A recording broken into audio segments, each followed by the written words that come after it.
Hello, you're with James and Jack for a new episode of the Sometimes Relevant Always Talking Football podcast, the most popular, not listened to podcast in the world today. Today, we're going to be discussing Manchester United and their manager, Louis van Gaal, with Manchester United fan, Jack. Hello. So, Jack, question one. Do you think there's been any kind of difference or improvement since Louis van Gaal took over the chosen one as Manchester United manager? Yeah, I think there's been a big change. It's got worse. What ways has it been worse? Well, you got to say in the beginning, things looked dire. Well, they didn't look great anyway. Well, we brought Di Maria in, then that went to shit. It just seemed like everything is in this rigid pattern that even under Moyes wasn't the case. We might not have been winning matches under Moyes, but you can't say we weren't. We weren't like unentertaining. We were still playing okay football. I mean, we beat those the first English team in years to beat that German team 5-0 away from home in the Champions League. By Leverkusen. But it's every player we bought, Memphis Depay, Angel Di Maria, these flair players had their life sucked out of them until they're these meaningless pieces of crap that can't do anything on the football field. You think that's the fault of Louis van Gaal?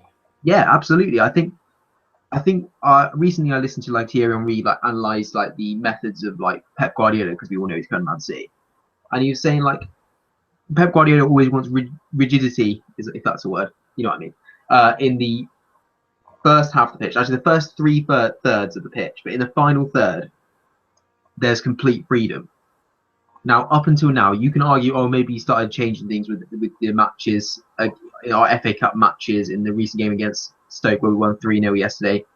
But up until now, it's been a set system where our front, normally three players, Wayne Rooney, Anthony Martial, and sometimes Juan Mata or Jesse Lingard, are stuck in these patterns where they always have to run back and defend, and they just no free-flowing movement that doesn't allow us to get through and score goals. And that's been a problem from pretty much day one. And it's not changed. It's because he's so stubborn that even though he'll notice that everyone's criticising him, and I'm not saying that's the reason why he should change his tactic, because the press are criticising him, the press criticise everything. But what I'm saying is he should, at some point, have realised, look, what I'm doing isn't working, and I've got to change it. But because he's so stubborn, and he's always saying, will it work to Barcelona or whatever? But that's old times, and in football nowadays, you've got to adapt in order to succeed, and he's not doing it. Next question. Okay, so do you think that things would be different at Manchester United right now if the chosen one, David Moyes, was still the manager of the club? Well, I'm not sure. He was sacked too early, and the reason why we've not sacked Louis van Gaal is because we don't want to get branded as a sacking club. That's the only reason. He must have been sacked already. I suppose if we kept David Moyes for a longer period of time, and then Louis van Gaal had come in and done this, then we'd have sacked him before now. And I mean, I would still sack him right now, despite the Southampton thing.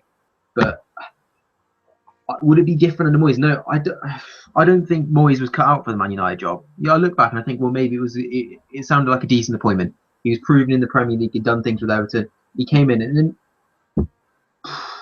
it just didn't work out for him. And you always got the impression that maybe the top players at the club didn't really respect him.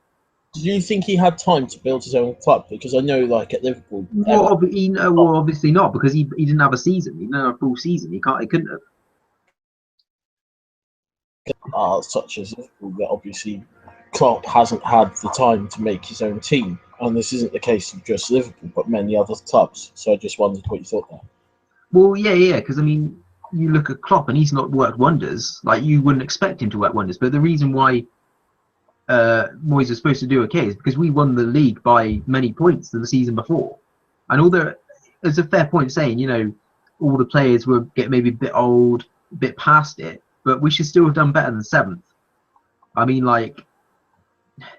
you can't understand players that underperform. I mean, players like Van Persie, I think, maybe they needed their arm around their shoulder with Sir Alex Ferguson. I think he was still angry that Sir Alex Ferguson retired when Ferguson had supposedly promised him when he came in that he wasn't going to retire for many years. So, I mean, no, the answer is no. I don't think it would have been better if Moyes had stayed. Right, and you lead on to the next question with the last part of that comment as well. Do you think that Alex Ferguson is to blame for any of the problems right now at Manchester United? Well, if you read recent quotes, like Moyes wasn't even his first choice to take over. He wanted Pep Guardiola to do it, and like supposedly Ferguson met with Guardiola, I think, in Germany, and said, "Oh, before you take your next job after Barcelona, give me a call." And Guardiola didn't do it. And Klopp has recently said, I think, that Ferguson asked him to take over at Man United as well. So I mean, you're thinking Moyes is probably like fourth or fifth choice at this point. So do I think he's to blame? I think maybe he thought the squad that won by 11 points was a bit better than it actually was, and he underestimated perhaps his own influence on it. I think he made a massive error of judgment by announcing, well, falsely we think, that Rooney had handed in a new transfer request in his second to last interview of his managerial career. That's turned into like a massive ordeal for David Moyes when he first came in. Like every press conference he was asked about it. Do I think he's to blame though? I mean, like you can't hold him to blame for Louis van Gaal's poor place. Well, actually, no, maybe you can because he's part of the board that chose him as manager. So maybe, yeah, you'd have to say, yeah, he's partly to blame. But then again, look how much success he's brought to the club. That he deserves. Maybe he makes a few mistakes sometimes.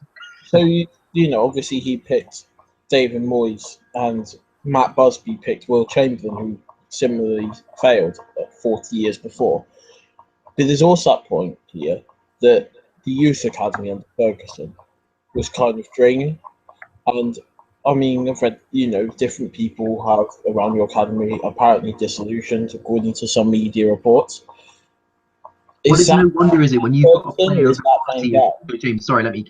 Yeah. There's no wonder where people are getting disillusioned when you've got a player of the quality, the world-class quality of Paul Pogba, coming out of your youth academy and then being sold because he can't get in the team above the 39-year-old Paul Scholes. I mean, poor Jeremy. I mean, like I look at players like Cameron Borthwick-Jackson. I mean, he's played a few games, looks alright, but you never know. You never know. In 10 games, he could be crap. So it's just. Yeah, he looks okay. Doesn't look like he's going to be a. He looks sort of dependable. That's what I can say about him. Yeah, which obviously Luke Shaw's injured as well. Yeah. Now the final question of this: if Manchester United sacked Louis van Gaal, who would you ideally replace him with? Now, first of all, answer it as if every manager is available first, and then realistically after. Well, then I'd obviously get Pep Guardiola.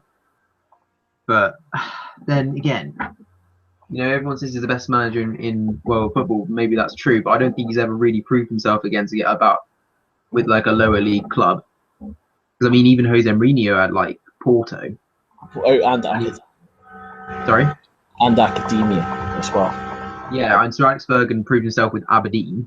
Yeah. It's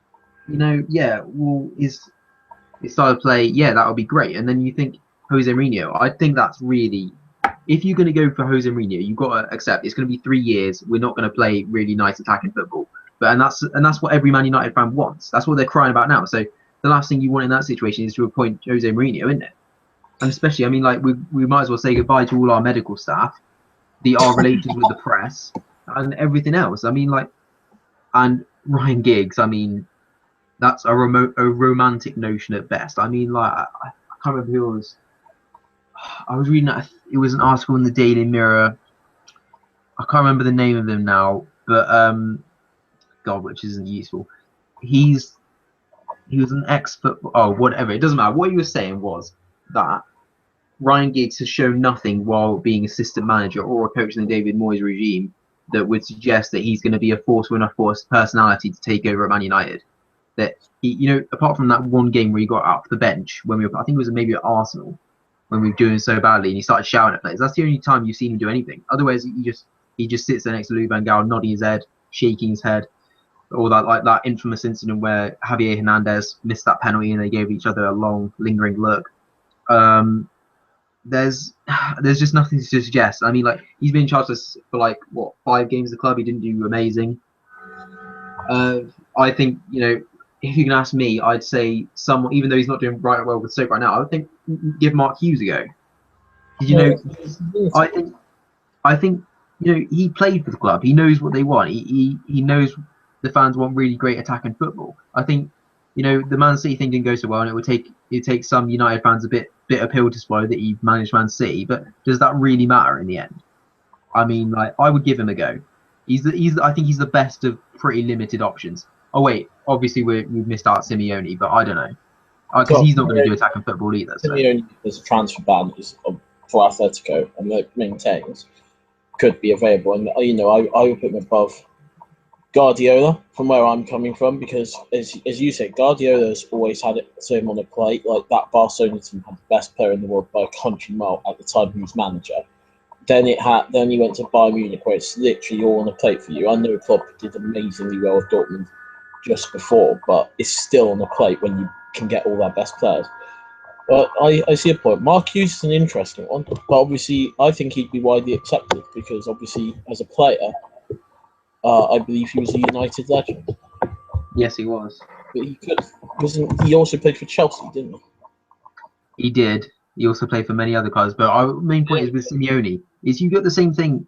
Like, he and Jose Mourinho aren't that dissimilar in play style, and I think if you all these United fans are crying, I'm not hung up on it. I just want it to be somewhat entertaining to watch. But they're saying, "Oh, attack, attack, attack." You're not going to get that with either Simeone or Mourinho.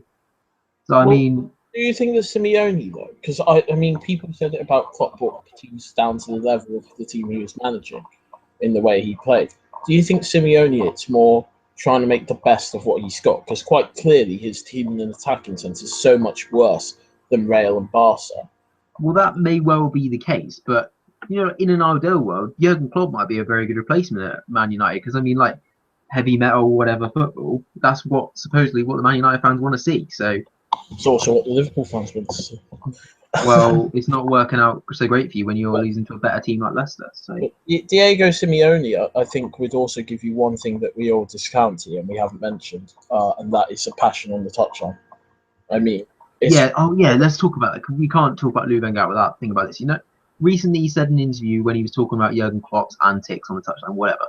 He was saying like, "Oh, I did that karate kick one time, and whatever went bad."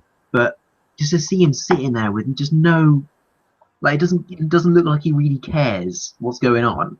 It's so annoying. He doesn't even like really react when we score either. I think he's starting to react slightly more recently, but it still annoys me. So when you see Liverpool score and you see Klopp's celebration, do you wish you had not Klopp as manager, but a bit more of that sort of reaction? Yeah, I guess. I mean, like, it's somewhere you want somewhere in the middle between Klopp and Van Gaal. They're like opposite ends of the thing. Yeah, and so Van Gaal doesn't really suit the United fans if they're anything like the Liverpool fans in terms of wanting something. Yeah, they don't. And also, just to go back to the other point about the managers, I think we left out Mauricio Pochettino. Although I'm hesitant to like give him it because he's not actually won anything yet. So I'm not going to give him. I think he looks like a good prospect, but has Mark Hughes won anything? That's a point as well. Yeah. I mean, obviously Stoke are not as good as Tottenham historically, but I guess Mark Hughes he wasn't the man. He started the getting City much better and got them into the Europa League and stuff. Signed Vincent Kompany. Yeah, and he didn't do too badly. Was it Blackburn he managed? He did quite well with. Yeah, he managed Blackburn. Yeah.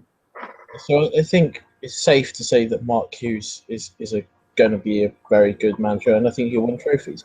I think if United got Mark Hughes as well, it would take them back a bit, like when Liverpool would go more like from Shankly to Pacey to Dalglish and Fagan and so on and so on.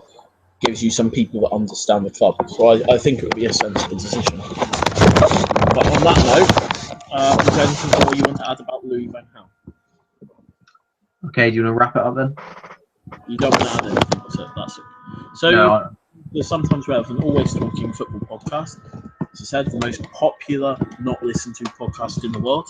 We've been discussing Louis Van Gaal, and I think Jack wants him sacked. And on that note, goodbye.